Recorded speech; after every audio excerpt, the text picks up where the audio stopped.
In today's video, we are going to understand COLREGS Rules 32 to 36 in a simple, practical, and easy to remember way. These rules are extremely important for maritime students, watchkeeping officers, oral examinations, and day-to-day onboard operations because they deal with sound signals, maneuvering signals, restricted visibility, and warning signals used at sea. Understanding these rules properly is not only important for passing exams, but also for ensuring safety of navigation and preventing collisions at sea. So, let's begin. Rule 32. Definitions. Rule 32 explains the basic definitions used in sound signaling. Whistle. A whistle means any sound signaling appliance capable of producing prescribed blasts as per the rules. Practically speaking, this refers to the ship's horn or foghorn that we hear on board vessels. Short blast. A short blast means a sound on the whistle lasting about 1 second. Prolonged blast. A prolonged blast means a sound lasting between 4 and 6 seconds.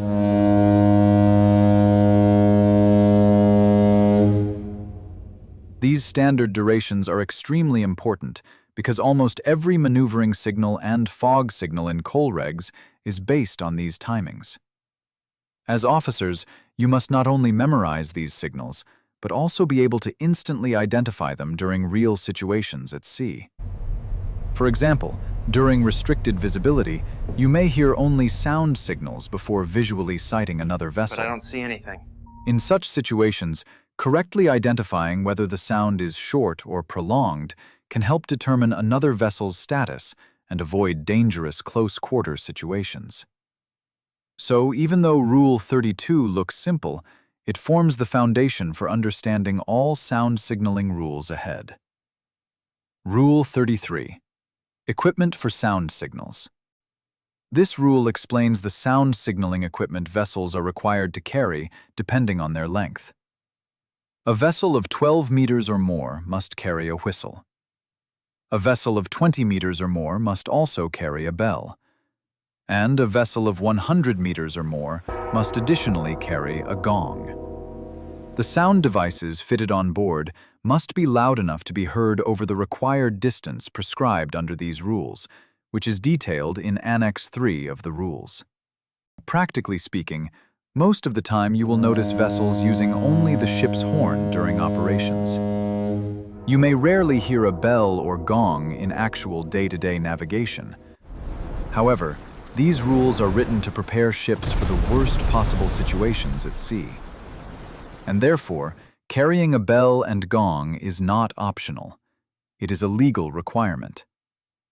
If a vessel does not carry the required sound equipment according to her length, she can legally be considered unseaworthy. As an officer on board, always ensure that proper sound signaling equipment is available, operational, and maintained. Remember, compliance is not only about using the equipment when required, it is also about meeting international legal requirements at all times. Many PSC inspections and safety inspections also check whether these mandatory items are present on board. So this rule is not only operationally important, but legally important as well. Rule 34. Maneuvering and warning signals. Now let's move to one of the most important rules in COLREGS, Rule 34. This rule explains maneuvering and warning signals used when vessels are in sight of one another. These signals are extremely important because they communicate a vessel's intentions clearly and help avoid misunderstandings between ships. The first signal. One short blast means, I am altering my course to starboard. In simple terms, the vessel is turning right. Two short blasts mean, I am altering my course to port, which means the vessel is turning left. Three short blasts mean, I am operating astern propulsion. In other words, the vessel's engines are going astern, or the vessel is moving backward. These signals may sound simple, but in congested waters, traffic separation schemes, pilotage waters, or narrow channels, these sound signals become extremely important. They act as an additional method of communication along with VHF communication and visual observation. Now let's discuss overtaking signals in narrow channels. If a vessel intends to overtake another vessel on her starboard side, she shall sound 2 prolonged blasts followed by 1 short blast.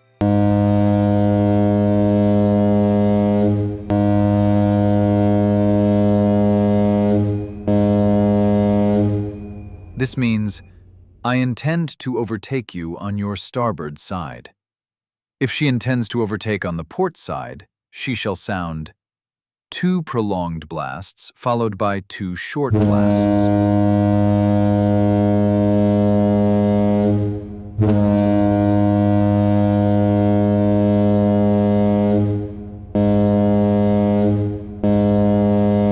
Meaning, I intend to overtake you on your port side. Now, if the vessel being overtaken agrees, she responds with 1 prolonged blast, 1 short blast, 1 prolonged blast, and 1 short blast.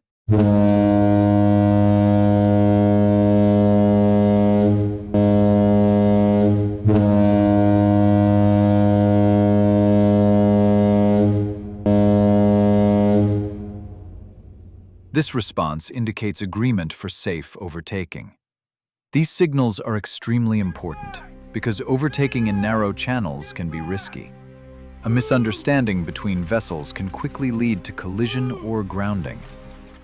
When you see another vessel and fail to understand her intentions, or if you feel that she is not taking proper action according to the COLREGS to avoid collision, you must immediately sound at least 5 short and rapid blasts on the whistle.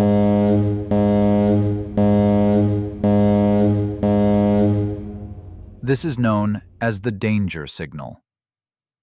The purpose of this signal is to immediately attract the attention of the other vessel and warn her that the situation is becoming unsafe. In narrow channels or around bends where visibility ahead is obstructed, either due to the shape of the channel or because smaller vessels, like fishing vessels or other obstructions are blocking the view, a vessel shall sound 1 prolonged blast before entering the blind area.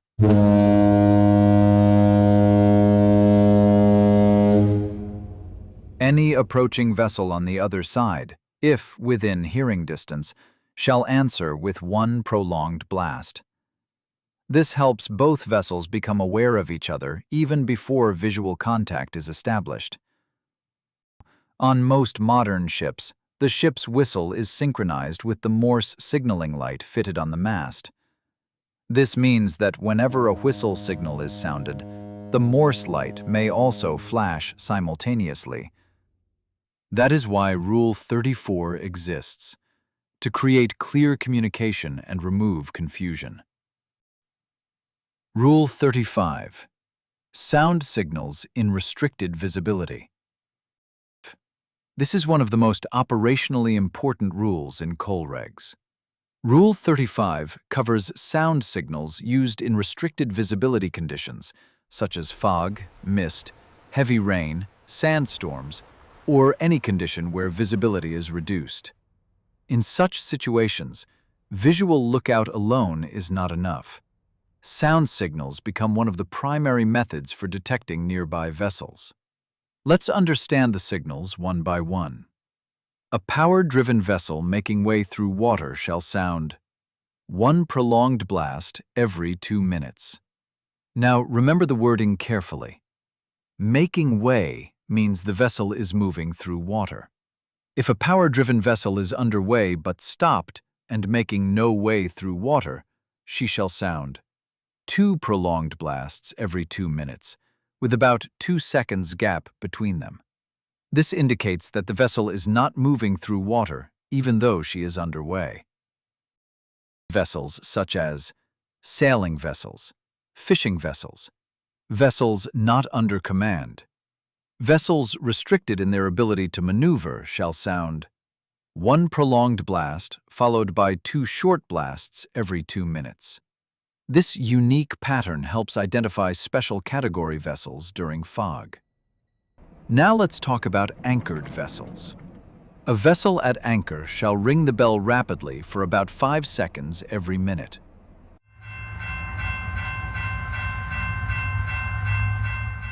Large vessels over 100 meters shall additionally sound the gong in the aft part of the vessel.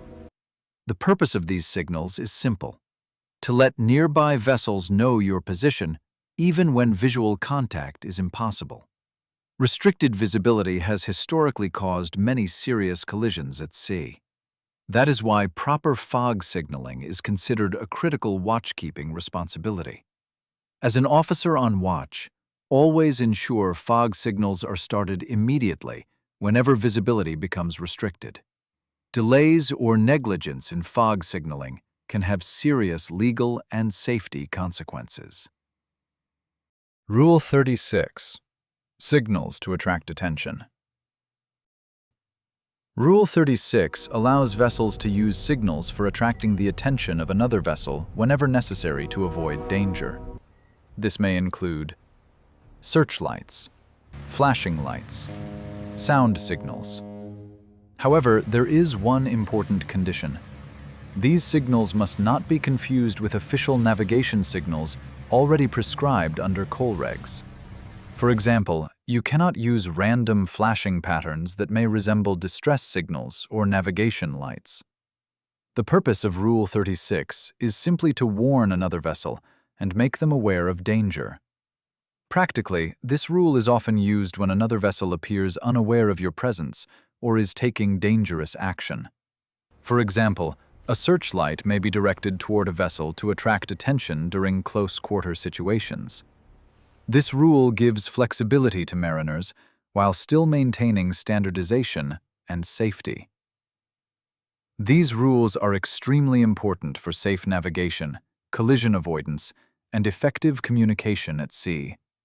If you found this video helpful, make sure to like, share, and subscribe for more maritime training and COLREGS explanation videos. And let us know in the comments which COLREGS rule you would like explained next. Thank you for watching. Stay safe at sea.